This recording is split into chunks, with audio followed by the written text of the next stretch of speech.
ਗੁਰ ਗੋਬਿੰਦ ਗੋਪਾਲ ਗੁਰ ਗੁਰਪੂਰਨ ਨਾਰਾਇਣ ਹੈ।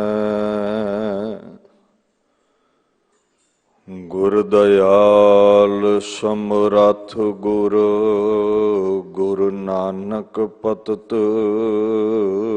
ਉਦਾਹਰਣ ਹੈ।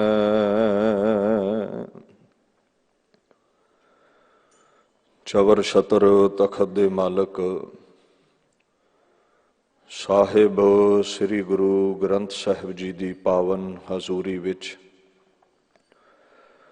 ਸੱਜ ਬੈਠੀ ਗੁਰੂ ਪਿਆਰੀ ਖਾਲਸਾ ਸਾਧ ਸੰਗਤ ਦੀ ਫਤਿਹ ਪ੍ਰਵਾਨ ਕਰੋ। ਵਾਹਿਗੁਰੂ ਜੀ ਕਾ ਖਾਲਸਾ ਵਾਹਿਗੁਰੂ ਜੀ ਕੀ ਫਤਿਹ। ਬਾਲਾ ਪ੍ਰੀਤਮ ਧੰਨ ਧੰਨ ਸ੍ਰੀ ਗੁਰੂ ਹਰਿਕ੍ਰਿਸ਼ਨ ਮਹਾਰਾਜ ਜੀ ਦੇ ਪਾਵਨ ਅਸਥਾਨ ਗੁਰਦੁਆਰਾ ਸ੍ਰੀ ਬੰਗਲਾ ਸਾਹਿਬ ਦਿੱਲੀ ਵਿਖੇ ਆਪ ਸਰਬੱਤ ਸੰਗਤਾਂ ਹਾਜ਼ਰੀਨ ਹੋ। ਬੜੇ ਪ੍ਰੇਮ ਸਹਿਤ ਸਹਿਜਤਾ ਦੇ ਨਾਲ ਸਤਿਕਾਰਯੋਗ ਸਿੰਘ ਸਾਹਿਬ ਗਿਆਨੀ ਰਣਜੀਤ ਸਿੰਘ ਹੁਣਾ ਆਪ ਸੰਗਤ ਨੂੰ ਤੁਰਕੀ ਬਾਣੀ ਦਾ ਫੁਰਮਾਨ ਸਰਵਣ ਕਰਵਾਇਆ ਹੈ। ਆਓ ਇਹਨਾਂ ਬਚਨਾਂ ਦੇ ਆਗਾਮੀ ਅਰਥ ਵਿਚਾਰ ਕੇ ਆਪਣੇ ਸਮੇਂ ਨੂੰ ਜੀਵਨ ਨੂੰ ਸਫਲਾ ਕਰੀਏ। ਸਤਨਾਮ ਸ੍ਰੀ ਵਾਹਿਗੁਰੂ ਸਾਹਿਬ ਜੀ।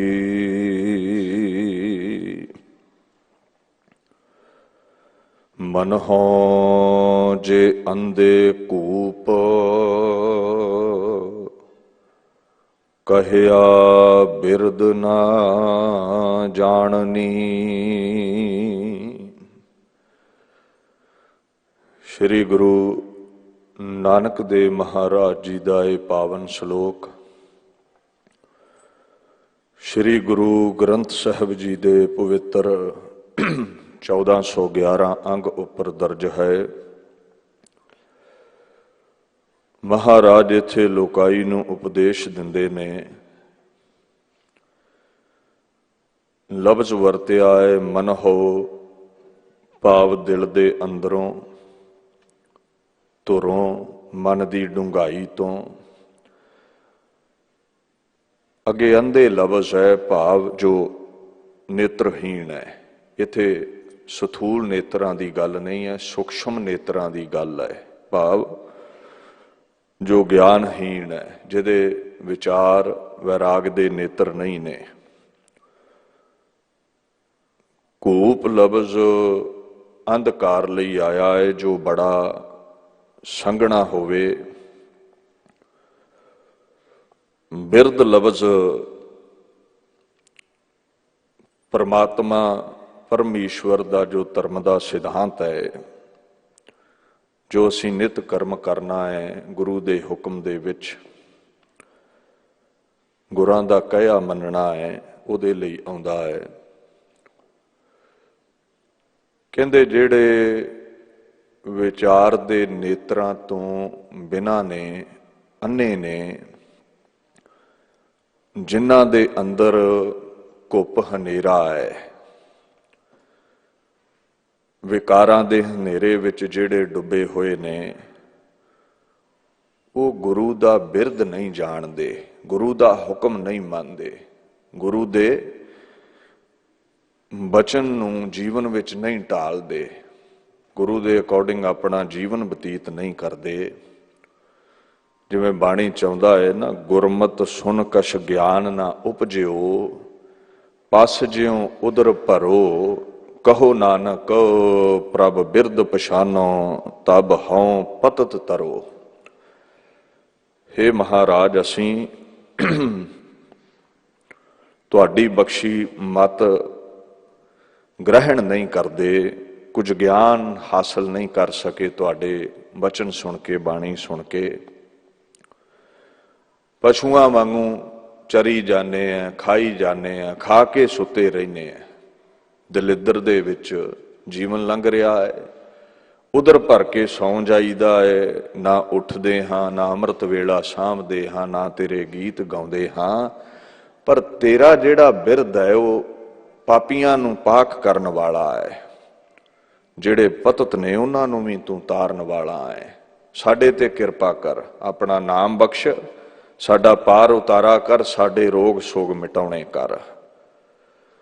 ਖੈਰ ਗੁਰਮੁਖ ਤੇ ਇਹ ਬੇਨਤੀਆਂ ਕਰਦੇ ਨੇ, ਯਤਨ ਕਰਦੇ ਨੇ ਜੀਵਨ ਸਫਲਾ ਹੋਵੇ, ਪਰ ਕੁਝ ਐਸੇ ਮਨਮੁਖ ਨੇ ਜਿਹੜੇ ਅਗਿਆਨ ਵਿੱਚ, ਵਿਕਾਰਾਂ ਦੇ ਅੰਧਕਾਰ ਵਿੱਚ ਜੀਵਨ ਗਲਤਾਨ ਕਰੀ ਬੈਠੇ ਨੇ, ਹਨੇਰੇ ਵਿੱਚ ਬੜੇ ਖੁੱਭ ਗਏ ਨੇ, ਗੁਰੂ ਦੇ ਹੁਕਮ ਨੂੰ ਪਹਿਚਾਣ ਨਹੀਂ ਪਾ ਰਹੇ, ਗੁਰੂ ਦਾ ਹੁਕਮ ਮੰਨ ਨਹੀਂ ਪਾ ਰਹੇ। ਅੱਗੇ ਗੁਰੂ ਨਾਨਕ ਸਾਹਿਬ ਕਹਿੰਦੇ ਨੇ, ਮਨ ਅੰਧਾ ਉਂਦਾ ਕਵਲ ਦਿਸਨ ਖਰੇ ਕਰੂਪ। ਮਨ ਮੁਖਾਂ ਦਾ ਜਿਹੜਾ ਮਨ ਹੈ ਉਂਦਾ ਹੈ, ਉਂਦੇ ਦਾ ਭਾਵ ਹੈ ਮੂਧਾ ਹੈ, ਉਲਟਾ ਹੈ, ਗੁਰੂ ਦੀ ਸਿੱਖਿਆ ਤੋਂ ਬਿਲਕੁਲ ਉਲਟ, ਪਰਮ ਈਸ਼ਵਰ ਵੱਲੋਂ, ਨਿਰੰਕਾਰ ਵੱਲੋਂ ਬਿਲਕੁਲ ਉਲਟ, ਸੰਸਾਰ ਵੱਲ ਜੁੜੇ ਹੋਏ ਨੇ। ਜਿਹੜਾ ਕਮਲ ਦਾ ਫੁੱਲ ਹੈ ਨਾ, ਜਦੋਂ ਸੂਰਜ ਅਸਤ ਹੋਵੇ ਤੇ ਉਹ ਖਿੜਦਾ ਹੈ, ਜਦੋਂ ਵਾਹਿਗੁਰੂ ਸੂਰਜ ਦੇ ਉਦੇ ਹੋਣ ਤੇ ਖਿੜਦਾ ਹੈ ਤੇ ਅਸਤ ਹੋਣ ਤੇ ਪੰਖੜੀਆਂ ਸਮੇਟ ਲੈਂਦਾ ਹੈ। ਹੁਣ ਕੌਲ ਫੁੱਲ ਕਿਰਨਾਂ ਨਾਲ ਖਿੜ ਉੱਠਦਾ ਹੈ, ਅਸੀਂ ਗੁਰੂ ਪਰਮੇਸ਼ਰ ਦੀ ਬਾਣੀ ਦੇ ਨਾਲ ਖਿੜੇ ਹੀ ਨਹੀਂ। ਸਤ ਸੰਤੋਖ ਦਇਆ ਧਰਮ ਰੂਪੀ ਪੰਖੜੀਆਂ ਸਾਡੀਆਂ ਪ੍ਰਫੁੱਲਤ ਹੀ ਨਹੀਂ ਹੋਈਆਂ। ਕਾਮ ਕ੍ਰੋਧ ਲੋਭ ਮੋਹ ਹੰਕਾਰ ਦੇ ਵਿੱਚ ਮੁਰਝਾਏ ਪਏ ਹਾਂ। ਸੋ ਮਹਾਰਾਜ ਸਾਡਾ ਜਿਹੜਾ ਜੀਵਨ ਹੈ ਖਰੇ ਕਰੂਪ, ਖਰੇ ਤੋਂ ਭਾਵ ਬਹੁਤਾ, ਕਰੂਪ ਦਾ ਮਤਲਬ ਹੈ ਕੋਝਾ, ਬੜਾ ਭਿਅੰਕਰ ਸਾਡਾ ਜੀਵਨ ਹੋਇਆ ਪਿਆ ਹੈ, ਬੜਾ ਨੀਵਾਂ ਸਾਡਾ ਜੀਵਨ ਹੋਇਆ ਪਿਆ ਹੈ। ਵਿਕਾਰਾਂ ਦੇ ਵਿੱਚ ਅਸੀਂ ਡੁੱਬੇ ਪਏ ਹਾਂ। ਰੂਪ ਕਹਿ ਦਿੰਦੇ ਨੇ ਸੁਹੱਪਣ ਨੂੰ, ਕੂ ਕਹਿ ਦਿੰਦੇ ਨੇ ਭੈੜੇ ਨੂੰ, ਭੈੜੇ ਰੂਪ ਵਾਲੇ ਅਸੀਂ ਬਣ ਗਏ ਹਾਂ। ਮਨਮੁਖ ਊਦਾ ਕੌਲ ਹੈ, ਨਾ ਤਿਸ ਭਗਤ ਨਾ ਨਾਓ, ਨਾਨਕ ਕਰਤੈ ਬਣਤ ਬਣਾਈ। ਮਨਮੁਖ ਕੂੜ ਬੋਲ ਬੋਲ ਡੁੱਬੇ, ਗੁਰਮੁਖ ਤਰੇ ਜਪ ਹਰ ਨਾਓ। ਮਨਮੁਖ ਮੂਧੇ ਕਮਲ ਵਰਗਾ ਹੈ, ਜਿਹੜਾ ਕਦੇ ਵੀ ਸੂਰਜ ਦੀਆਂ ਕਿਰਨਾਂ ਨਾਲ ਪ੍ਰਫੁੱਲਤ ਨਹੀਂ ਹੋ ਸਕਦਾ, ਮੁਰਝਾਇਆ ਹੋਇਆ ਹੈ। ਗੁਰਮੁਖ ਉਹ ਕੌਲ ਫੁੱਲ ਨੇ ਜਿਹੜੇ ਸੂਰਜ ਦੀਆਂ ਕਿਰਨਾਂ ਨਾਲ, ਪਰਮੇਸ਼ਵਰ ਦੀ ਬਾਣੀ ਨਾਲ ਪ੍ਰਫੁੱਲਤ ਹੋ ਜਾਂਦੇ ਨੇ।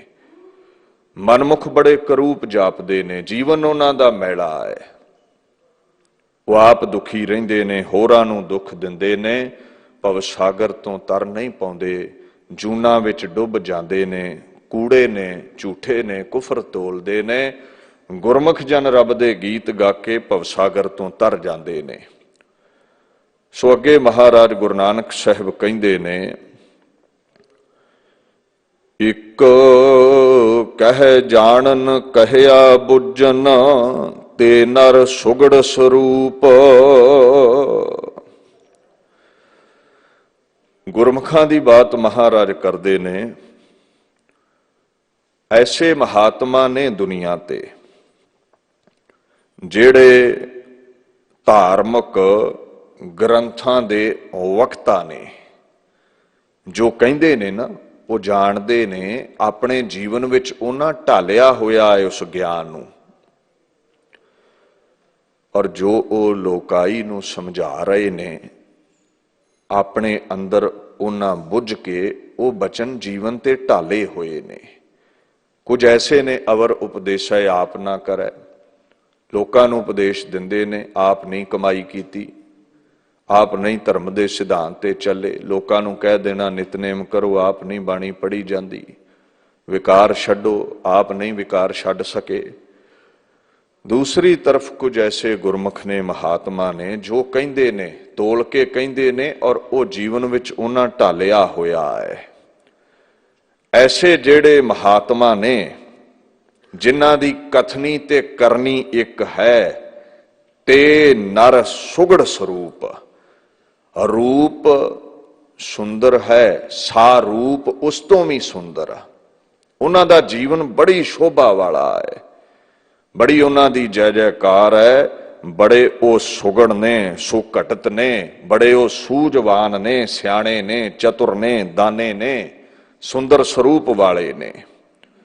ਐਸੇ ਉਹ ਮਹਾਤਮਾ, ਉਹਨਾਂ ਦੀ ਵਡਿਆਈ ਬਾਣੀ ਨੇ ਕਈ ਜਗ੍ਹਾ ਕੀਤੀ ਹੈ। ਗੁਰਮੁਖ ਸੁਗੜ ਸੁਜਾਨ ਗੁਰ ਸਮਝਾਇਆ।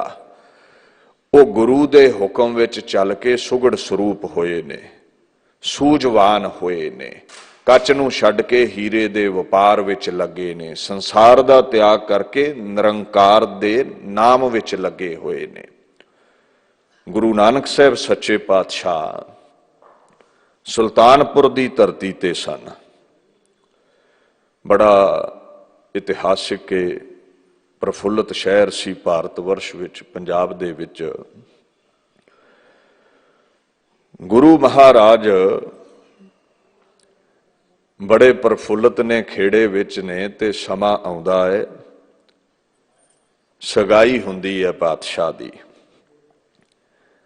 ਭਾਈ ਮਰਦਾਨਾ ਜੀ ਮਹਾਰਾਜ ਦੇ ਕੋਲ ਬੈਠੇ ਸਨ। ਸ੍ਰੀ ਨਾਨਕ ਪ੍ਰਕਾਸ਼ ਦੇ ਬੋਲ ਨੇ, ਕਵੀ ਸੰਤੋਖ ਸਿੰਘ ਜੀ ਕਹਿੰਦੇ ਨੇ, ਅਤ ਉਤਸਵ ਸੋਂ ਭਈ ਸਗਾਈ, ਮੁਝ ਦੀਜੈ ਨਿਜ ਅਬ ਹੈ ਵਧਾਈ। ਗੁਰੂ ਨਾਨਕ ਸਾਹਿਬ, ਮੈਂ ਤੁਹਾਡੇ ਬੇਦੀਆਂ ਦੇ ਦਰ ਦਾ ਮਰਾਸੀ ਹਾਂ। ਭਾਈ ਮਰਦਾਨਾ ਜੀ ਬੋਲੇ ਨੇ, ਤੁਸੀਂ ਮੇਰੇ ਮਾਲਕ ਹੋ, ਜਜਮਾਨ ਹੋ, ਮੈਂ ਸਦਾ ਤੁਹਾਡੇ ਤੇ ਆਸ ਰੱਖਦਾ ਹਾਂ। ਮੇਰਾ ਪਾਉਣ ਹੰਡਾਉਣ ਖਾਣ ਪੀਣ ਤੁਹਾਡੇ ਆਸਰੇ ਚੱਲਦਾ ਹੈ। ਅੱਜ ਖੁਸ਼ੀ ਦਾ ਮੌਕਾ ਹੈ, ਮੈਨੂੰ ਵਧਾਈ ਦੇ ਤੌਰ ਤੇ ਕੁਝ ਦਾਨ ਕਰੋ। ਲੋਕਾਈ ਦੀਆਂ ਝੋਲੀਆਂ ਭਰਨ ਵਾਲੇ ਬਾਪੂ ਗੁਰੂ ਨਾਨਕ ਸਾਹਿਬ ਕਹਿੰਦੇ, ਭਾਈ ਮਰਦਾਨਾ ਜੀ, ਜੋ ਚਾਹੋ ਮੰਗ ਲਓ, ਹਰ ਮੁਰਾਦ ਪੂਰੀ ਹੋਵੇਗੀ। ਗੁਰੂ ਗ੍ਰੰਥ ਸਾਹਿਬ ਕਹਿੰਦੇ ਨੇ, ਸਤਿਗੁਰ ਸੇਵਨ ਸਦਾ ਸੁਖ ਦਾਤਾ, ਸਭ ਇੱਛਾ ਆਪ ਪੁਜਾਵਣਿਆ। ਜਿਹੜੇ ਗੁਰੂ ਦੀ ਸੇਵਾ ਕਰਦੇ ਨੇ, ਗੁਰੂ ਸੁੱਖਾਂ ਦਾ ਦਾਤਾ ਹੈ, ਪਰਮੇਸ਼ਵਰ ਦਾ ਸਰਗੁਣ ਸਰੂਪ ਹੈ, ਹਰ ਇੱਛਾ ਦੀ ਪੂਰਤੀ ਕਰਨ ਦੇ ਸਮਰੱਥ ਹੈ। ਉਹ ਜਿਹੜਾ ਵੀ ਸੇਵਾ ਕਰੇਗਾ, those who serve the true Guru, their all desires will be fulfilled। ਸਭ ਦਾਤਾਂ ਉਹਨਾਂ ਨੂੰ ਮਿਲ ਜਾਣਗੀਆਂ। ਭਾਈ ਮਰਦਾਨਾ ਜੀ ਨੇ ਅੱਗੋਂ ਜਵਾਬ ਦਿੱਤਾ, ਮਹਾਰਾਜ, ਮੈਨੂੰ ਤੁਹਾਡੇ ਤੇ ਭਰੋਸਾ ਹੈ। ਵੱਡੇ ਵੱਡੇ ਰਾਜੇ ਵੀ ਰੱਜ ਨਹੀਂ ਬਖਸ਼ ਸਕਦੇ, ਤੁਸੀਂ ਏਡੇ ਸਖੀ ਹੋ, ਜਿਹੜਾ ਤੁਹਾਡੇ ਤੋਂ ਮੰਗਦਾ ਹੈ ਐਸੀ ਝੋਲੀ ਭਰਦੇ ਉਹਦਾ ਮੰਗਣਾ ਮੁੱਕ ਜਾਂਦਾ ਹੈ। ਪਰ ਮੈਨੂੰ ਅੱਜ ਕੱਪੜਾ ਨਹੀਂ ਚਾਹੀਦਾ, ਰੋਟੀ ਨਹੀਂ ਚਾਹੀਦੀ, ਧਨ ਧਾਨ ਨਹੀਂ ਮੈਂ ਤੁਹਾਡੇ ਤੋਂ ਮੰਗ ਰਿਹਾ। ਇਹ ਸਦੀਵੀ ਨਹੀਂ ਹੈ। ਤੁਸੀਂ ਬਾਣੀ ਚ ਪੜ੍ਹਦੇ ਹੋ ਨਾ, ਰੋਜ਼ ਬਿਨ ਸਜਾਏ ਜੋ ਨਿਮਖ ਮਹਿ ਸੋ ਅਲਪ ਸੁਖ ਭਨੀਐ। ਇਹਦੀ ਕਾਹਦੀ ਖੁਸ਼ੀ ਹੈ ਦੌਲਤਾਂ ਸ਼ੋਹਰਤਾਂ ਦੀ, ਇਹ ਮਿਟ ਜਾਂਦੀਆਂ ਨੇ। ਦੇਖਦਿਆਂ ਦੇਖਦਿਆਂ ਹੱਥੋਂ ਸਭ ਰੇਤ ਵਾਂਗੂ ਘਿਰ ਜਾਂਦਾ ਹੈ। ਝੱਟ ਜਵਾਨੀ ਲੰਘ ਜਾਂਦੀ ਹੈ, ਬੁਢੇਪਾ ਆ ਜਾਂਦਾ ਹੈ, ਭੋਗਣ ਜੋਗੇ ਕਿੱਥੇ ਰਹਿੰਦੇ ਆ। ਇਹ ਦੌਲਤਾਂ ਸ਼ੋਹਰਤਾਂ ਨਹੀਂ ਚਾਹੀਦੀਆਂ। ਗੁਰੂ ਨਾਨਕ ਸਾਹਿਬ, ਕੁਝ ਐਸਾ ਦਿਓ ਜਿਹਦੇ ਨਾਲ ਮਨ ਰੱਜ ਜਾਵੇ, ਜਿਹਦੇ ਨਾਲ ਮੰਗਣਾ ਮੁੱਕ ਜਾਵੇ, ਜੋ ਸਦੀਵੀ ਰਵੇ। ਸੋ ਐਸਾ ਝੋਲੀ ਕੁਝ ਪਾ ਦਿਓ ਜੋ ਦੁਨੀਆ ਦੇ ਉੱਤੇ ਸਦੀਵੀ ਰਹਿਣ ਵਾਲਾ ਹੈ। ਨਾਨਕ ਪ੍ਰਕਾਸ਼ ਦੇ ਬੋਲ ਨੇ, ਮਨ ਗੁਣ ਕੇ ਭਨਹੀ ਮਰਦਾਨਾ, ਸੋ ਦੀਜੈ ਜੋ ਨੀਕੋ ਜਾਨਾ। ਔਰ ਤੁਹਾਨੂੰ ਜੋ ਚੰਗਾ ਲੱਗਦਾ ਹੈ ਉਹ ਦਿਓ। ਬਾਣੀ ਚਾਹੁੰਦਾ ਨਾ, ਈਤ ਊਤ ਨਹੀਂ ਵਿਛੜੈ ਸੋ ਸੰਗੀ ਗਨੀਐ। ਪਰਮਾਤਮਾ ਦਾ ਨਾਮ ਕਦੇ ਵੀ ਸਾਥ ਨਹੀਂ ਛੱਡਦਾ, ਸਦੀਵੀ ਰਹਿਣ ਵਾਲਾ ਹੈ। ਉਹ ਮੰਗਿਆ ਕਰੋ, ਜਿਹਨੂੰ ਨਾਮ ਮਿਲ ਗਿਆ ਉਹਦੀਆਂ ਝੋਲੀਆਂ ਭਰੀਆਂ ਹੀ ਰਹਿੰਦੀਆਂ ਨੇ। ਗੁਰੂ ਨਾਨਕ ਸਾਹਿਬ ਤੋਂ ਕੁਝ ਐਸੀ ਦਾਤ ਮੰਗਣਾ ਚਾਹੁੰਦੇ ਸਨ ਭਾਈ ਮਰਦਾਨਾ ਜੀ। ਮਹਾਰਾਜ ਤਰੁੱਠ ਪਏ ਨੇ। ਨਾਨਕ ਪ੍ਰਕਾਸ਼ ਦੇ ਬੋਲ ਨੇ, ਬੋਲੇ ਕਮਲ ਨੈਣ ਤੁਝ ਦੀਨੋ, ਬਾਦਤ ਤੰਤ ਬਜਾਵਨ ਚੀਨੋ। ਭਾਈ ਮਰਦਾਨਾ ਜੀ ਤੰਦੀ ਵਾਲੇ ਸਾਜ ਭਾਵ ਰਬਾਬ ਦੇ ਵਜਾਵਣ ਦੀ ਜਾਚ ਤੁਹਾਨੂੰ ਬਖਸ਼ਦੇ ਆ। ਕਹਿੰਦਾ ਜੀ ਮੈਂ ਭੱਟ ਹਾਂ, ਮੈਂ ਗਵਈਆ ਹਾਂ, ਗਾ ਤੇ ਮੈਂ ਬੜਾ ਸੋਹਣਾ ਲੈਣਾ, ਪਰ ਮੈਨੂੰ ਰਬਾਬ ਨਹੀਂ ਵਜਾਉਣੀ ਆਉਂਦੀ। ਗੁਰੂ ਨਾਨਕ ਸਾਹਿਬ ਕਹਿੰਦੇ ਅੱਜ ਤੋਂ ਰਬਾਬ ਵੱਜੇਗੀ। ਪਰ ਇੱਕ ਗੱਲ ਸੁਣਿਓ ਮੇਰੀ, ਅੱਗੇ ਤੁਸੀਂ ਲੋਕਾਂ ਦੇ ਦਰ ਤੇ ਗਾਇਆ ਹੈ, ਲੋਕਾਂ ਦੇ ਲਈ ਗਾਇਆ ਹੈ, ਪਾਉਣ ਹੰਡਾਉਣ ਦੀ ਪੂਰਤੀ ਦੇ ਲਈ ਲੋਕਾਂ ਅੱਗੇ ਹੱਥ ਅੱਡੇ ਨੇ। ਉਹ ਕੁਝ ਨਾ ਕੁਝ ਤੁਹਾਡੀ ਝੋਲੀ ਪਾ ਦਿੰਦੇ ਸਨ, ਤੁਸੀਂ ਹੰਡਾਉਂਦੇ ਸੀ, ਇੱਕ ਦਿਨ ਫਿਰ ਮੁੱਕ ਜਾਂਦਾ ਸੀ, ਤੁਸੀਂ ਫਿਰ ਗਾਉਂਦੇ ਸੀ, ਫਿਰ ਮੰਗਦੇ ਸੀ, ਦਾਤ ਮਿਲਦੀ ਸੀ, ਫਿਰ ਮੁੱਕ ਜਾਂਦੀ ਸੀ। ਇਸ ਤਰ੍ਹਾਂ ਕਰਦੇ ਕਰਦੇ ਤੁਸੀਂ ਮੰਗਤੇ ਹੋ ਨਿਬੜੇ, ਜੀਵਨ ਅਜਾਈ ਲੰਘਦਾ ਗਿਆ। ਨਾਨਕ ਪ੍ਰਕਾਸ਼ ਦੇ ਬੋਲ ਨੇ, ਗੁਰੂ ਨਾਨਕ ਸਾਹਿਬ ਕਹਿੰਦੇ ਹਰ ਗੁਣ ਗਾਵਨ ਕੇ ਰਸ ਮਾਹੀ, ਪਰਚੇ ਮਨ ਅਵਗੁਣ ਮਿਟ ਜਾਹੀ। ਅੱਜ ਤੋਂ ਭਾਈ ਮਰਦਾਨਾ ਜੀ ਤੁਸੀਂ ਲੋਕਾਈ ਅੱਗੇ ਨਹੀਂ ਗਾਉਣਾ, ਕ੍ਰਿਤ ਅੱਗੇ ਨਹੀਂ ਗਾਉਣਾ, ਕਰਤੇ ਅਕਾਲ ਪੁਰਖ ਲਈ ਗਾਉਣਾ ਹੈ। ਅਸ ਗੁਣ ਸੋ ਅਵਿਲਾਖਾ ਮੇਰੀ, ਰਹਿ ਸੰਗ ਜੇ ਹੋਇ ਗਤ ਤੇਰੀ। ਰੱਬ ਦੇ ਅੱਗੇ ਗਾਉਣਾ, ਅਕਾਲ ਪੁਰਖ ਲਈ ਗਾਉਣਾ, ਗੁਰੂ ਪਰਮੇਸ਼ਰ ਲਈ ਗਾਉਣਾ ਹੈ। ਲੋਕਾਂ ਲਈ ਗਾਇਆ ਤੇ ਮੰਗਤੇ ਬਣ ਗਏ।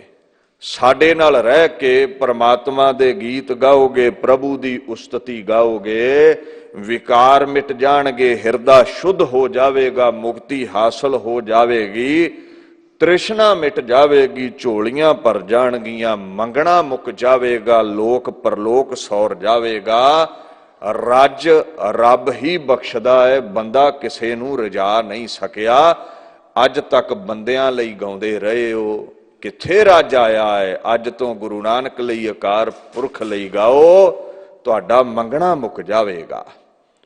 ਤੁਸੀਂ ਰੋਜ਼ ਬਾਣੀ ਵਿੱਚ ਪੜ੍ਹਦੇ ਹੋ, ਮਾਨੁਖ ਕੀ ਟੇਕ ਬਰਥੀ ਸਭ ਜਾਨ, ਦੇਵਨ ਕੋ ਏਕੈ ਭਗਵਾਨ, ਜਿਸ ਕੈ ਦੀਐ ਰਹਿ ਆਕਾਏ, ਬਹੁਰ ਨਾ ਤ੍ਰਿਸ਼ਨਾ ਲਾਗੈ ਆਏ। ਬੰਦੇ ਦੀ ਟੇਕ ਧਾਰੀ ਹੈ, ਵਿਅਰਥ ਹੈ, ਕਿੰਨਾ ਦਵੇਗਾ?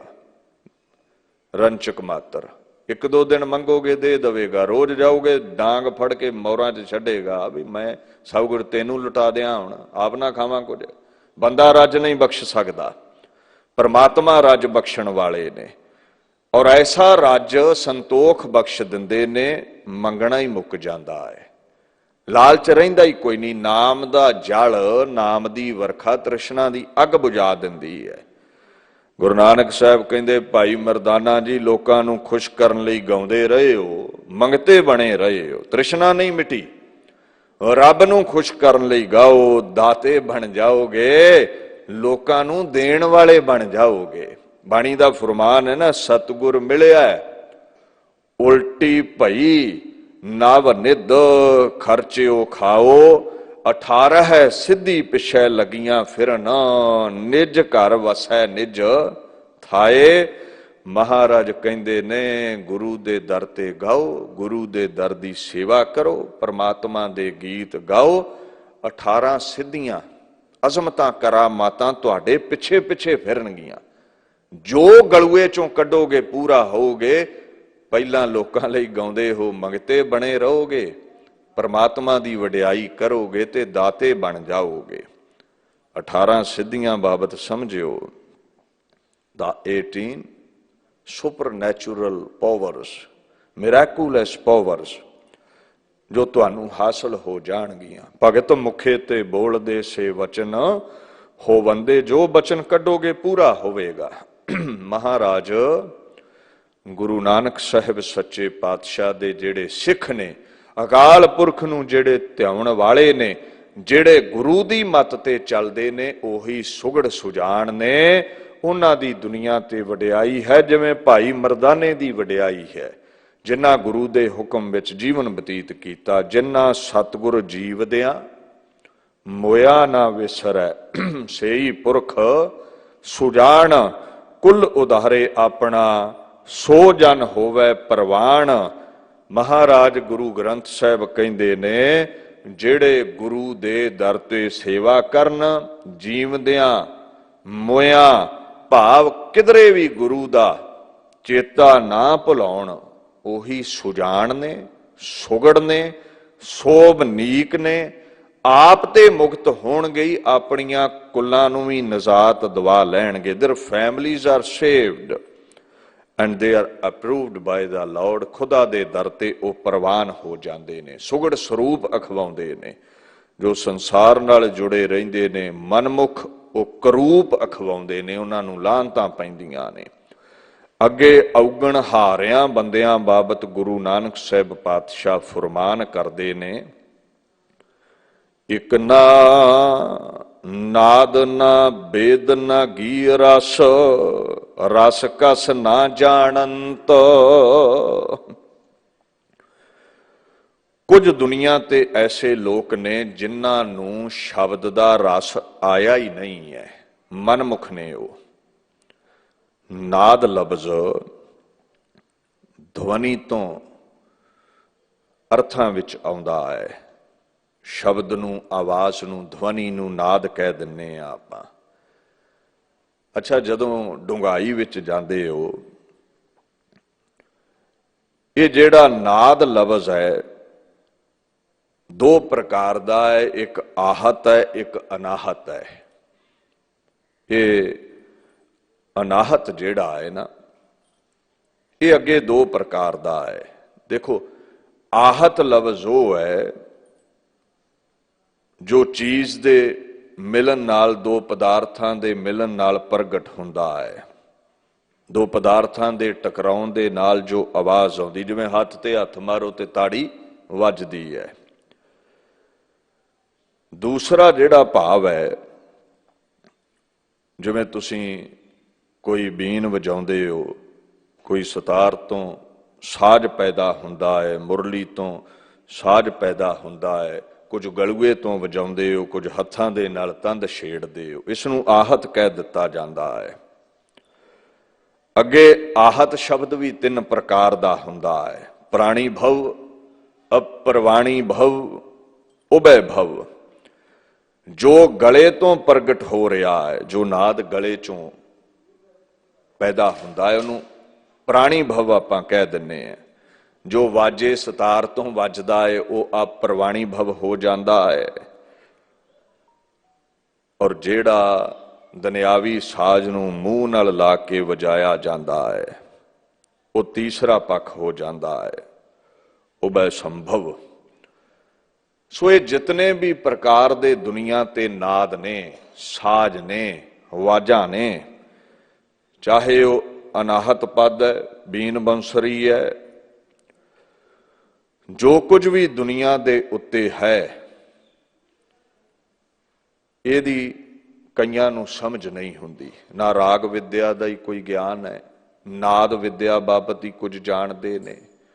ਵੈਸੇ ਨਾਦ ਉਸ ਸ਼ਬਦ ਨੂੰ ਵੀ ਆਪਾਂ ਕਹਿ ਦਿੰਨੇ ਹਾਂ ਜੋ ਅਨਹਤ ਵੱਜਦਾ ਹੈ। ਪਰਮਾਤਮਾ ਦਾ ਜੋ ਨਾਮ ਜਪਣ ਵਾਲੇ ਮਹਾਂਪੁਰਸ਼ ਨੇ, ਉਹਨਾਂ ਦੇ ਅੰਦਰੋਂ ਇੱਕ ਅਕਾਲ ਪੁਰਖ ਦੀ ਜਿਹੜੀ ਆਵਾਜ਼ ਹੈ, ਉਹ ਸਦਾ ਲਈ ਪ੍ਰਗਟ ਹੋ ਜਾਂਦੀ ਹੈ। ਅਨਹਤ ਵਾਜੇ ਵੱਜ ਪੈਂਦੇ ਨੇ ਬਿਨਾਂ ਸਾਜ਼ਾਂ ਤੋਂ, ਪ੍ਰਭ ਕੈ ਸਿਮਰਨ ਅਨਹਦ ਚੁਨਕਾਰ।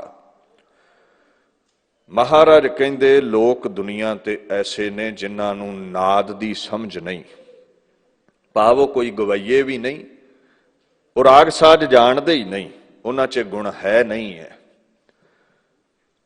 ਦੂਸਰਾ ਲਫ਼ਜ਼ ਵਰਤਿਆ ਹੈ ਵੇਦ। ਕੁਝ ਐਸੇ ਲੋਕ ਨੇ ਦੁਨੀਆ ਤੇ ਜਿਨ੍ਹਾਂ ਨੂੰ ਧਾਰਮਿਕ ਗ੍ਰੰਥਾਂ ਦਾ ਕੋਈ ਗਿਆਨ ਨਹੀਂ, ਕੋਈ ਇਲਮ ਨਹੀਂ ਹੈ, ਕੋਈ ਸਮਝ ਨਹੀਂ ਹੈ, ਕੁਝ ਨਹੀਂ ਜਾਣਦੇ ਉਹ ਧਰਮਾਂ ਬਾਬਤ। ਗੀਯ, ਗੀਯ ਦਾ ਮਤਲਬ ਹੁੰਦਾ ਹੈ ਜੋ ਗਾਉਣ ਯੋਗਯ ਹੈ, ਗੀਤ। ਇੱਥੇ ਭਾਵ ਸਮਝਿਓ, ਦੁਨੀਆ ਦੇ ਉੱਤੇ ਕੁਝ ਐਸੇ ਗੁਣਾਂ ਤੋਂ ਰਹਿਤ ਲੋਕ ਨੇ ਜਿਨ੍ਹਾਂ ਨੂੰ ਨਾ ਤੇ ਨਾਦ ਦੀ ਸ਼ਬਦ ਦੀ ਸਮਝ ਹੈ, ਨਾ ਵੇਦ ਧਾਰਮਿਕ ਗ੍ਰੰਥਾਂ ਦੀ ਕੋਈ ਸੋਝੀ ਹੈ, ਨਾ ਉਹਨਾਂ ਨੂੰ ਗੀਤ ਤੋਂ ਭਾਵ ਹੈ ਗੀਤਾਂ ਦਾ ਹੀ ਕੋਈ ਗਿਆਨ ਹੈ, ਗਿਆਤ ਰੱਖਦੇ ਨੇ। ਇਹ ਵੀ ਕਹਿ ਦਿੱਤਾ ਜਾਂਦਾ ਹੈ ਨਾ ਗੀ ਰਸ, ਗੀ ਦਾ ਮਤਲਬ ਗਿਆਤ ਨਾ ਹੋਣੀ, ਜਿਨ੍ਹਾਂ ਨੂੰ ਸ਼ਬਦ ਦਾ ਗਿਆਨ ਨਹੀਂ, ਵੇਦ ਦਾ ਗਿਆਨ ਨਹੀਂ। ਰਸ ਕਸ ਨਾ ਜਾਣੰਤ, ਉਹਨਾਂ ਕੋਲ ਕੋਈ ਵੀ ਕੋਮਲ ਹੁਨਰ ਨਹੀਂ ਹੈ ਦੁਨੀਆ ਦੇ ਉੱਤੇ। ਦੁਨਿਆਵੀ ਰਸ ਕਸ ਵੀ ਉਹ ਨਹੀਂ ਸਮਝ ਪਾਉਂਦੇ। ਰਸ ਲਫ਼ਜ਼ ਜੇ ਤੁਸੀਂ ਡੂੰਘਾਈ ਵਿੱਚ ਜਾਓ ਤੇ ਇਹਦਾ ਭਾਵ ਹੁੰਦਾ ਹੈ ਜੋ ਅਸੀਂ ਗਲੂਏ ਨਾਲ, ਜ਼ੁਬਾਨ ਨਾਲ ਚੱਖਦੇ ਹੈ ਨਾ, ਸਵਾਦ ਆਉਂਦਾ ਹੈ, ਚਾਹੇ ਸਲੋਨਾ ਹੈ, ਮਿੱਠਾ ਹੈ, ਉਹਨੂੰ ਆਪਾਂ ਰਸ ਕਹਿ ਦਿੰਦੇ ਹਾਂ। ਕਸ ਲਫ਼ਜ਼ ਜਿਹੜਾ ਹੈ, ਕਸ ਦਾ ਭਾਵ ਜਦੋਂ ਤੁਸੀਂ ਧਾਰਮਿਕ ਗ੍ਰੰਥਾਂ ਵਿੱਚ ਪੜ੍ਹਦੇ ਹੋ ਪਰਖ ਲਿਆ ਜਾਂਦਾ ਹੈ। ਕਸਵੱਟੀ ਦੀ ਕਸ ਭਾਵ ਇਹਨਾਂ ਨੂੰ ਨਾ ਸ਼ਬਦ ਦੀ, ਨਾਦ ਦੀ, ਰਾਗ ਦੀ ਪਰਖ ਹੈ, ਨਾ ਰਸਾਂ ਕਸਾਂ ਦੀ ਕੋਈ ਪਰਖ ਹੈ। ਕਿਹੜਾ ਰਸ ਸ਼ੋਭਨੀਕ ਹੈ, ਕਿਹੜਾ ਵਿਕਾਰੀ ਰਸ ਹੈ, ਕਾਮ ਕ੍ਰੋਧ ਲੋਭ ਮੋਹ ਹੰਕਾਰ ਦਾ ਰਸ ਜਾਂ ਨਿਰੰਕਾਰ ਦਾ ਰਸ ਕਿਹੜਾ ਮੰਨਣਾ ਚਾਹੀਦਾ ਹੈ, ਕੋਈ ਸਮਝ ਨਹੀਂ ਰੱਖਦੇ। ਐਸੇ ਜਿਹੜੇ ਦੁਨੀਆ ਤੇ ਲੋਕ ਨੇ ਨਿਰਗੁਣਿਆਰੇ ਨੇ। ਅੱਗੇ ਵੀ ਉਹਨਾਂ ਬਾਬਤ ਗੁਰੂ ਨਾਨਕ ਸਾਹਿਬ ਆਖਣ ਲੱਗੇ ਨੇ, ਇੱਕ ਨਾ ਸਿੱਧ ਨਾ ਬੁੱਧ ਨਾ ਅਕਲ ਸਰ, ਅੱਖਰ ਕਾ ਭਿਓ ਨਾ ਲਹੰਤ। ਕਹਿੰਦੇ ਇਹ ਅਗਿਆਨ ਵਿੱਚ ਐਸੇ ਡੂੰਘੇ ਧਸੇ ਹੋਏ ਨੇ, ਰੱਬ ਦੇ ਗੀਤ ਗਾਏ ਨਾ, ਇਹਨਾਂ ਕੋਲ ਕੋਈ ਸਿੱਧੀ ਵੀ ਹੈ ਨਹੀਂ ਹੈ, ਅਲੌਕਿਕ ਕਰਾਮਾਤ ਅਜ਼ਮਤ ਵੀ ਇਹਨਾਂ ਕੋਲ ਹੈ ਨਹੀਂ ਹੈ। ਬੁੱਧ ਨਾ, ਉੱਤਮ ਬੁੱਧੀ ਵੀ ਇਹਨਾਂ ਕੋਲ ਹੈ ਨਹੀਂ ਹੈ। ਜੀਵਨ ਵਿੱਚ ਕਿਹੜਾ ਕਦਮ ਪੁੱਟਣਾ ਹੈ, ਕਿਹੜਾ ਨਹੀਂ ਪੁੱਟਣਾ, ਇਹਨਾਂ ਨੂੰ ਕੋਈ ਸਮਝ ਨਹੀਂ ਹੈ। ਬੁੱਧੀ ਕੀ ਹੁੰਦੀ ਹੈ? ਅੰਦਰਲੀ ਸ਼ਕਤੀ, ਅਗੋਚਰ ਸ਼ਕਤੀ ਜੋ ਨਿਰਣਾ ਕਰਦੀ ਹੈ ਵੀ ਇਹ ਠੀਕ ਹੈ ਜਾਂ ਇਹ ਗਲਤ ਹੈ। ਸਿਆਣਪ ਉਹਨਾਂ ਕੋਲ ਉੱਕੀ ਹੈ ਨਹੀਂ ਹੈ। ਅਕਲ ਸਰ, ਅਕਲ ਅਰਬੀ ਦਾ ਲਫ਼ਜ਼ ਹੈ, ਆਪਾਂ ਪੰਜਾਬੀ ਚ ਵਰਤਨੇ ਵੀ ਤੈਨੂੰ ਅਕਲ ਹੀ ਹੈ ਨਹੀਂ, ਇਹ ਅਰਬੀ ਦਾ ਲਫ਼ਜ਼ ਹੈ। ਬੁੱਧੀ ਨੂੰ ਕਹਿੰਦੇ ਨੇ। ਅਕਲ ਸਰ, ਸਰ ਸਰੋਵਰ ਨੂੰ ਕਹਿੰਦੇ ਨੇ। ਇਹ ਕੋਈ ਅਕਲ ਦੇ ਸਰੋਵਰ ਵੀ ਨਹੀਂ, ਭਾਵ ਇਹਨਾਂ ਨੂੰ ਕੋਈ ਦੁਨਿਆਵੀ ਸਿਆਣਪ ਵੀ ਨਹੀਂ ਆਉਂਦੀ। ਅੱਖਰ ਦਾ ਮਤਲਬ ਹੈ ਉਹ ਚਿੰਨ੍ਹ ਜੋ ਸਾਡੀ ਆਵਾਜ਼ ਦਾ ਰੂਪ ਬਣ ਕੇ ਕਾਗਜ਼ ਤੇ ਚਿੱਤਰੇ ਜਾਂਦੇ ਨੇ। ਵਰਣਮਾਲਾ ਦਾ ਹਰਫ, ਉਪਦੇਸ਼।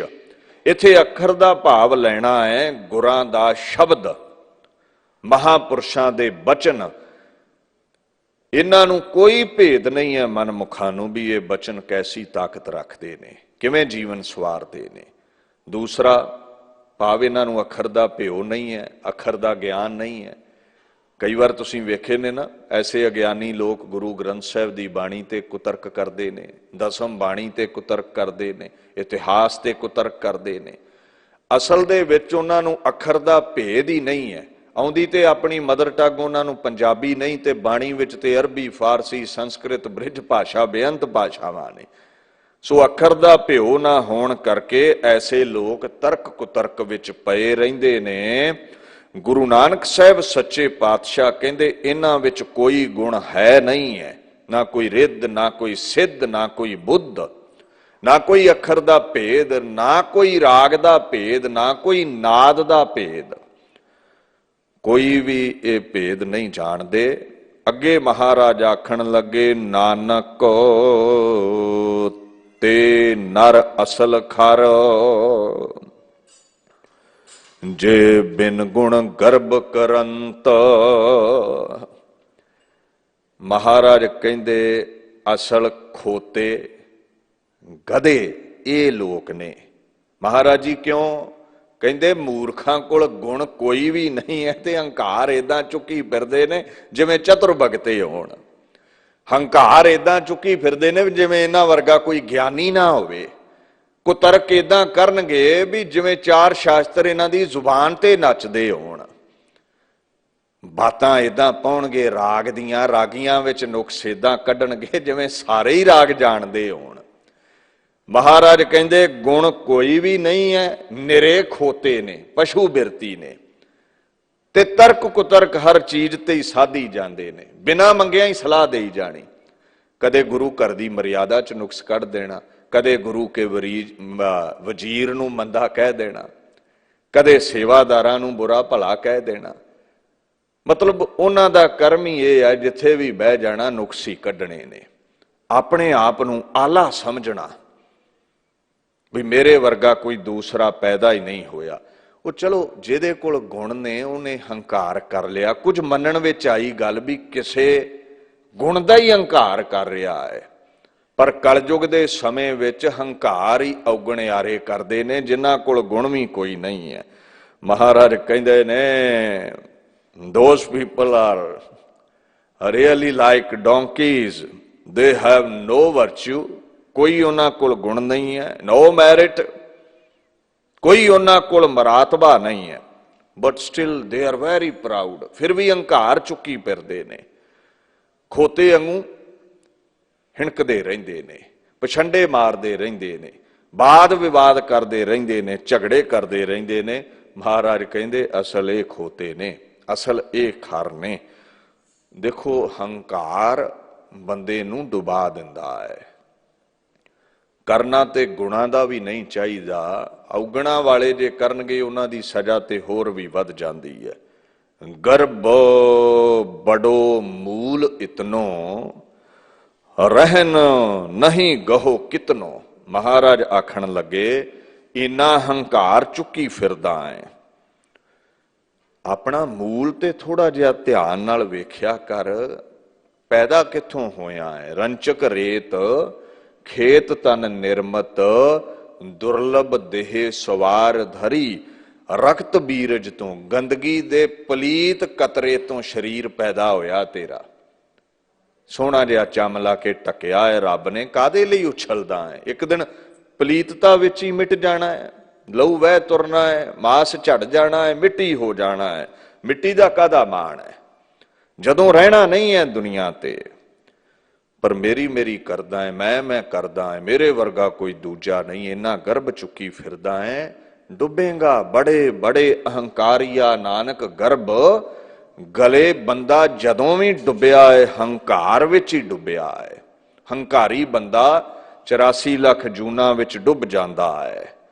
याद रखियो सुखी बसै मस्कीनियां आप निवार, तले दुनिया ते सुख ओ पाउंदा है जेड़ा मस्कीनी धार लवे, भाव निमाणा हो जावे, निमरता विच रवे, हर एक दा अदब सत्कार करे। ऐसा गर्भ बुरा संसार है, जिस गुर मिले तिस गर्भ निवारै। गर्भ बुरा है, हंकार डबोंदा है, रोग सोग पैदा करदा है, दुखी करदा है। ये दूर हो जावे, गुरु दी शरण आके नाम जपया करो। गुरु ही गर्भ दे निवारने वाला है। अगे महाराज श्लोक विच हुक्म करदे ने, सो ब्राह्मण जो बिंदै ब्रह्म। हुण भारत वर्ष विच 4 श्रेणियां प्रगट सन, ब्राह्मण क्षत्री शूद वैज। गर्भ सब तो वध ब्राह्मणां नूं सी।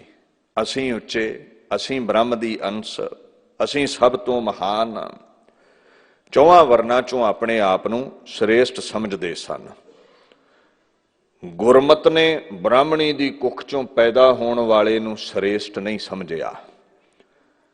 गुरमत ने ब्राह्मण आख्या है जो ब्रह्म वेद दी विचार वाला है, परमात्मा दे गीतां दी जो विचार वाला है। ब्रह्म दा मतलब करतार, जो करतार दी विचार करदा है, करतार नूं जानने वाला है, परमात्मा विच अभेद है।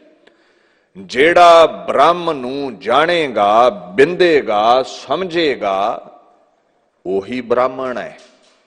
जात करके महाराज कहंदे कोई उच्चा नहीं, चम करके कोई नीवा नहीं, सारे इक्के मिट्टी दे साजे हुए हैं ते परमात्मा ही घाड़त घड़न वाला है। देखो गुरमुख ब्रह्म हरियावला साचै सहज सुभाए। ब्रह्म आख्या है जो सदा ही हरियावला है, जो सदा रहन वाला है। जेड़ा ओदा भेद पावेगा वो ब्राह्मण है, वो उच्चा है। कबीर जी महाराज कहंदे ने गर्भवास मह कुल नहीं जाती, ब्रह्म बिंद ते सब उत्पत्ति। एक ब्राह्मण नाल चर्चा हो गई, वो कहंदा असीं उच्चे, मुकंदा कहंदा मैं महान, तुसी शूद्र कबीर जी नीवें। कबीर जी कहंदे देख परमात्मा ने ये ब्राह्मण विदकरा नहीं पाया, तू दुनिया ते आके ही वंडियां पाईयां। मां दे पेट दे विच बच्चे दी कोई जात थोड़ी है, सारे जीव परमात्मा दे हुक्म विच उत्पत हुंदे ने। सारियां दा मूल कारण जड़ परमात्मा है, सारे ही पिता दे पलीत कतरे तो पैदा हुंदे ने। कहो रे पंडित बामन कब के होए, बामन कह कह जन्म मत खोए। फिर तू दस भी ये जेड़ा ब्राह्मण वाला लकब चुकी फिरदा है कदों तो लाया है, कदों तो तुसी ब्राह्मण बन गए? क्यों इस गर्भ दे विच जीवन अजाई गवाउंदे हो भी असीं ब्रह्म विच अभेद हां, असीं ब्राह्मण हां, असीं उच्चे हां। हंकार रब नूं किथे पाउंदा है? हर जियो अहंकार ना भावई वेद कूक सुणावे। हंकार तेनूं चंगा ही नहीं लगदा। कहंदे जो तू ब्राह्मण ब्राह्मणी जाया, तो आन बाट काहे नहीं आया। खैर कहंदे गर्भ विच रचना हो गई, 10 माह उथे रहे। सारियां दी जेड़ी उत्पत्ति है वो गर्भवास तो बादा माता दी जोनी तो हुंदी है, गुप्त अंग तो हुंदी है। जे तू वखरा है ब्राह्मण दुनिया तो, तू उच्चा सुच्चा है, तो तू तो किधरों होरों आउंदा, रब तो ही डिग पैंदा। तू बनिया बनाया आया ते तू भी जोनी थानी है, रस्ता ते तेरा भी ओही सी। मान कादा चुकी फिरदा है, हंकार कादा चुकिया है? ये तो दुनिया में आके तू वंडियां पाइयां ने। तुम कत ब्राह्मण हम कत सूद, हम कत लोहू तुम कत दूध। आजा शरीर नूं चीर के वेखीए, तेरियां रगां च किहड़ा दुध वगदा है, तू तां ब्राह्मण है। साडियां रगां च लहू वगदा है, असीं तां सूद हां। तेरियां रगां च भी ब्राह्मण लहू ही वगदा है, ते रंग लहू दा एक जैसा है। कहो कबीर जो ब्रह्म विचारै सो ब्राह्मण कहियत है हमारा। असल विच ब्राह्मण वो है जो परमात्मा नूं ब्रह्म नूं समझ गया। Kabir says one who contemplates God, जेड़ा परम ईश्वर नूं जान गया ओही ब्राह्मण दुनिया ते अखवावेगा। असल विच ब्रह्म दी अंश आपां सारे ही आ। जेड़े कर्म करके नीच हो गए, काम क्रोध लोभ मोह हंकार विच डुब गए, वो शूदर ने, वो चंडाल ने, वो नीवे ने। उन्हां लई चूड़ा लफ्ज वरत सकदे हो जेड़े विकारां च डुबे ने। बाकी जेड़े उच्चे परमेश्वर नाल जुड़ गए, उत्तम संगत उत्तम होवे, ओही उच्चे ने, ओही ब्रह्म विच अभेद ब्राह्मण ने। यह सिद्धांत है गुरमत दा। चम करके वंड नहीं है इत्थे वर्णा दी, सिੱਖੀ विच कर्म करके वंड है। नीवें कर्म नीच जात, उच्चे कर्म उच्ची जात। खत्री ब्राह्मण सूद वैस, उपदेश चहो वर्णा को साझा। गुरमुख नाम जपै उधरै सो कल मह, घट घट नानक माझा। तू खत्री है, तू ब्राह्मण है, तू सूद है, तू वैस है। गुरु घर विच सारियां वर्णां नूं सांझा उपदेश है। और जेड़ा नाम जप के परमात्मा दे गीत गा के उपर उठ गया, ओदा उधार होया, वो कलयुग दे विच अवल दर्जे ते है, उच्ची जात उसदी है, ओदी जय जयकार है। महाराज कहंदे हंकार जात दा छड्ड, ब्राह्मण दे जेड़े कर्म ने, ब्रह्म तक पहुंचण दे जेड़े गुण ने, वो जीवन विच ढाल। किहड़े ने? अगली पंक्ति विच कहंदे ने जप तप संजम कमावे कर्म। परमात्मा दा नाम जपिया कर, ਮੰਤਰਾਂ ਜੰਤਰਾਂ ਨੂੰ ਜਪਣਾ ਛੱਡ ਦੇ, ਸਪਸ਼ਟ ਅੱਖਰਾਂ ਵਿੱਚ ਉਹਦੇ ਗੀਤ ਗਾਇਆ ਕਰ। ਤਪ ਕਰਿਆ ਕਰ। ਤਪ ਕਿਹੜਾ ਕਰਨਾ ਹੈ? ਇਹ ਤਪ ਨਹੀਂ ਜਿਹੜਾ ਸਰੀਰ ਨੂੰ ਅਸੀਂ ਤਾ ਛੱਡਦੇ ਆਂ, ਬੜੀ ਔਖੀ ਘਾਲਣਾ ਘਾਲਦੇ ਆਂ, ਮਾਨਸਿਕ ਤੌਰ ਤੇ ਸਰੀਰਕ ਤੌਰ ਤੇ ਇਸ ਨੂੰ ਜੋ ਅਸੀਂ ਪੀੜਾ ਦਿੰਦੇ ਆਂ, ਜੋ ਆਪਣੇ ਆਪ ਨੂੰ ਨਿਵਾਰਨ ਲਈ ਸਾਧਨ ਕਰਦੇ ਆਂ, ਰਿਆਜ਼ਤ ਕਰਦੇ ਆਂ, ਉਹ ਤਪ ਨਹੀਂ। ਸਿੱਖੀ ਵਿੱਚ ਤਪ ਹੈ ਸਹਿਜ ਨਾਲ ਬਹਿ ਕੇ ਚੌਂਕੜਾ ਲਾ ਕੇ ਅਕਾਲ ਪੁਰਖ ਦੇ ਗੀਤ ਗਾਉਣੇ। ਬ੍ਰਾਹਮਣ ਬਣਨਾ ਹੈ, ਕਹਿੰਦੇ ਸੰਜਮ ਦਾ ਧਾਰਨੀ ਹੋ। ਸੰਜਮ ਕੀ ਹੈ? ਸੰਯਮ, ਇੰਦਰੀਆਂ ਨੂੰ ਕਾਬੂ ਵਿੱਚ ਕਰ, ਬੁਰੇ ਕਰਮਾਂ ਤੋਂ ਹੱਥਾਂ ਨੂੰ ਰੋਕ, ਬੁਰੇ ਰਸਤੇ ਤੇ ਚੱਲਣ ਤੋਂ ਕਦਮਾਂ ਨੂੰ ਰੋਕ, ਜ਼ੁਬਾਨ ਨੂੰ ਬੁਰਾ ਬੋਲਣ ਤੋਂ ਰੋਕ, ਕੰਨਾਂ ਨੂੰ ਚੁਗਲੀ ਨਿੰਦਾ ਤੋਂ ਰੋਕ। ਸੰਜਮ ਵਿੱਚ ਰਿਹਾ ਕਰ। ਗੁਰ ਕਿਰਪਾਲ ਹਰ ਭਏ ਸਹਾਈ, ਜਪ ਤਪ ਸੰਜਮ ਪੂਰੀ ਵਡਿਆਈ। ਜਪ ਤਪ ਅਸਲ ਇਹੋ ਹੀ ਕਰ ਸਕਦਾ ਹੈ ਜਿਹਦੇ ਤੇ ਗੁਰੂ ਕਿਰਪਾਲੂ ਹੋਵੇ, ਉਹਦੀ ਹੀ ਵਡਿਆਈ ਹੈ, ਉਹੀ ਇੰਦਰੀਆਂ ਨੂੰ ਗਲਤ ਕਰਮ ਤੋਂ ਰੋਕ ਸਕਦਾ ਹੈ। ਅਗਲੇ ਗੁਣ ਬਿਆਨ ਕਰਦੇ ਨੇ, ਐ ਇਨਸਾਨ ਜੇ ਬ੍ਰਾਹਮਣ ਬਣਨਾ ਹੈ ਤੇ ਇਹ ਧਾਰ ਸੀਲ ਸੰਤੋਖ ਕਾ ਰੱਖੈ ਧਰਮ। ਸੀਲ ਮਨਨ ਕਰਨਾ, ਪਰਮਾਤਮਾ ਦੇ ਗੁਰੂ ਦੇ ਬਚਨ ਮੰਨਣੇ, ਮਨ ਨੂੰ ਟਿਕਾਉਣਾ, ਅਭਿਆਸ ਕਰਨਾ, ਸ਼ਿਸ਼ਟਾਚਾਰ ਦੇ ਵਿੱਚ ਰਹਿਣਾ, ਭਲਾ ਮਾਨਸ ਬਣ ਕੇ ਰਹਿਣਾ, ਚੰਗੇ ਕਰਮ ਕਰਨੇ। ਇੱਕ ਤੇ ਸੀਲ ਦੇ ਧਾਰਨੀ ਹੋ, ਦੂਜਾ ਸੰਤੋਖ ਧਾਰ। ਖੁਸ਼ ਰਿਹਾ ਕਰ, ਜੋ ਪਰਮੇਸ਼ਵਰ ਨੇ ਦਿੱਤਾ ਹੈ ਤੇਰੇ ਬੀਜੇ ਅਨੁਸਾਰ ਹੀ ਦਿੱਤਾ ਹੈ, ਸ਼ੁਕਰੀਆ ਅਦਾ ਕਰਿਆ ਕਰ ਉਹਦਾ। ਇਹ ਧਰਮ ਕਮਾਉਣਾ ਕਰ, ਮਹਾਨ ਧਰਮ ਕਮਾਉਣਾ ਕਰ। ਉਹ ਕਿਹੜਾ ਹੈ? ਸਰਬ ਧਰਮ ਮੈਂ ਸ੍ਰੇਸ਼ਟ ਧਰਮ, ਹਰ ਕੋ ਨਾਮ ਜਪ ਨਿਰਮਲ, ਕਰਮ ਪਰਮਾਤਮਾ ਦੇ ਗੀਤ ਗਾਇਆ ਕਰ। ਖਿਮਾ ਗਹੀ ਬ੍ਰਤ ਸੀਲ ਸੰਤੋਖੰ, ਰੋਗ ਨਾ ਵਿਆਪੈ ਨਾ ਜਮ ਦੋਖੰ। ਮਹਾਰਾਜ ਕਹਿੰਦੇ ਨੇ ਮੁਕਤ ਭਏ ਪ੍ਰਭ ਰੂਪ ਨਾ ਰੇਖੰ। ਕਹਿੰਦੇ ਸੰਤੋਖ ਧਾਰ, ਖਿਮਾ ਦਾ ਸੁਭਾਅ ਬਣਾ। ਕੋਈ ਤੈਨੂੰ ਮਾੜਾ ਚੰਗਾ ਕਵੇ ਉਹਨੂੰ ਬਖਸ਼ ਦਿਆ ਕਰ, ਵਰਤ ਰੱਖਿਆ ਕਰ। ਕਾਹਦਾ? ਆ ਢਿੱਡੋਂ ਭੁੱਖੇ ਰਹਿਣ ਵਾਲਾ ਨਹੀਂ, ਚੰਗੇ ਸੁਭਾਅ ਦਾ ਜਿਹੜਾ ਕਰਮ ਹੈ ਉਹ ਕਰਨਾ ਹੈ। ਵਰਤ ਕੀ ਰੱਖਣਾ ਹੈ? ਕਾਮ ਕ੍ਰੋਧ ਲੋਭ ਮੋਹ ਹੰਕਾਰ ਦੀ ਖੁਰਾਕ ਨਹੀਂ ਖਾਣੀ, ਗਲਤਾਨ ਨਹੀਂ ਹੋਣਾ ਵਿਕਾਰਾਂ ਦੇ ਵਿੱਚ, ਸੰਤੋਖ ਦੇ ਧਾਰਨੇ ਵਾਲਾ ਬਣਨਾ ਹੈ। ਜੀਵਨ ਚੋਂ ਫਿਰ ਰੋਗ ਮਿਟਣਗੇ, ਜਮ ਤੇਰਾ ਰਸਤਾ ਨਹੀਂ ਕੱਟ ਸਕਣਗੇ, ਮੁਕਤ ਹੋ ਜਾਵੇਂਗਾ, ਨਜ਼ਾਤ ਪਾਵੇਂਗਾ। ਬੰਧਨ ਤੋੜੈ ਹੋਵੇ ਮੁਕਤ, ਵਿਕਾਰਾਂ ਦੇ ਬੰਧਨ ਟੁੱਟ ਜਾਣਗੇ, ਮੋਹ ਦੇ ਬੰਧਨ ਤੇਰੇ ਫਿਰ ਟੁੱਟ ਜਾਣਗੇ। ਦੁਨੀਆ ਦੇ ਉੱਤੇ ਨਜ਼ਾਤ ਹਾਸਲ ਕਰੇਗਾ, ਰੋਗਾਂ ਤੋਂ ਸੋਗਾਂ ਤੋਂ 84 ਲੱਖ ਜੂਨਾਂ ਤੋਂ ਮੁਕਤ ਹੋਵੇਂਗਾ। ਜਿਵੇਂ ਭਾਈ ਨੰਦ ਲਾਲ ਕਹਿੰਦੇ ਨੇ ਆਪਣੀ ਗਜ਼ਲ ਦੇ ਵਿੱਚ, ਫਾਰਸੀ ਦੇ ਬੋਲ ਨੇ ਦਾਏ ਮਨ ਦਿਲ ਰਾ ਬਸੂਏ ਹੱਕ ਬੇਕਰ, ਤਾ ਬਾਸਾਨੀ ਬੇਗੁਜ਼ਰੀ ਪੁਲਿਸ ਰਾਤ। ਕਹਿੰਦੇ ਦੇਖ ਸਦਾ ਉਹ ਵਾਹਿਗੁਰੂ ਵੱਲ ਦਿਲ ਨੂੰ ਲਿਜਾਇਆ ਕਰ, ਵਾਹਿਗੁਰੂ ਦੇ ਗੀਤ ਗਾਇਆ ਕਰ। ਬੜੀ ਔਖੀ ਘਾਟੀ ਹੈ ਪ੍ਰਲੋਕ ਵੱਲ ਨੂੰ ਜਾਣ ਵਾਲੀ, ਬੜਾ ਔਖਾ ਪੁੱਲ ਹੈ ਇਹ ਜਿਹੜਾ ਪ੍ਰਲੋਕ ਵੱਲ ਨੂੰ ਜਾਂਦਾ ਹੈ। ਵਾਹਿਗੁਰੂ ਦੇ ਗੀਤ ਗਾਉਣ ਵਾਲਾ ਹੀ ਲੰਘ ਸਕੇਗਾ। ਬਿਨ ਸਤਿਗੁਰ ਸੇਵੇ ਮੁਕਤ ਨਾ ਹੋਈ, ਗੁਰ ਪ੍ਰਸਾਦੀ ਮਿਲੈ ਹਰ ਸੋਈ। ਗੁਰੂ ਦੀ ਕਿਰਪਾ ਨਾਲ ਹੀ ਮੁਕਤ ਹੋਈਦਾ ਹੈ।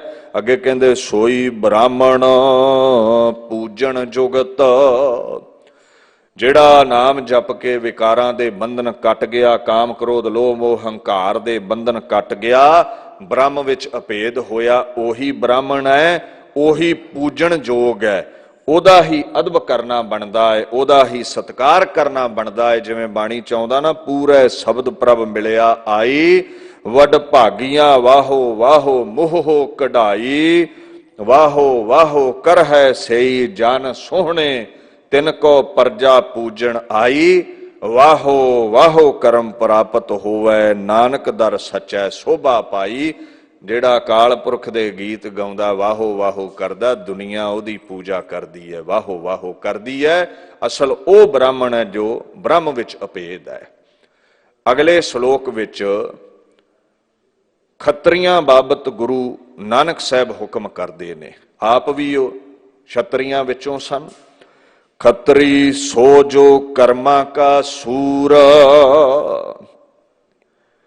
ਇਹ ਖੱਤਰੀ ਲਫ਼ਜ਼, ਇਹ ਛਤਰੀ ਲਫ਼ਜ਼ ਕਸ਼ਤਰੀਏ ਸ਼ਬਦ ਤੋਂ ਹੀ ਪੈਦਾ ਹੋਇਆ ਹੈ।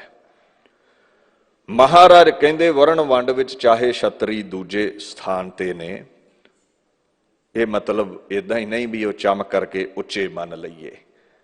ਛਤਰੀ ਦਾ ਕਰਮ ਹੈ ਸੂਰਮਤਾਈ ਵਾਲੇ ਗੁਣ ਅਖਤਿਆਰ ਕਰਨੇ, ਜੋ ਕਰਮਾਂ ਦਾ ਸੂਰ ਹੋਵੇ, ਸੂਰਮਾ ਹੋਵੇ, ਜੋ ਯੁੱਧ ਦੇ ਵਿੱਚ ਕਦੇ ਵੀ ਪਿੱਠ ਨਾ ਦਿਖਾਵੇ।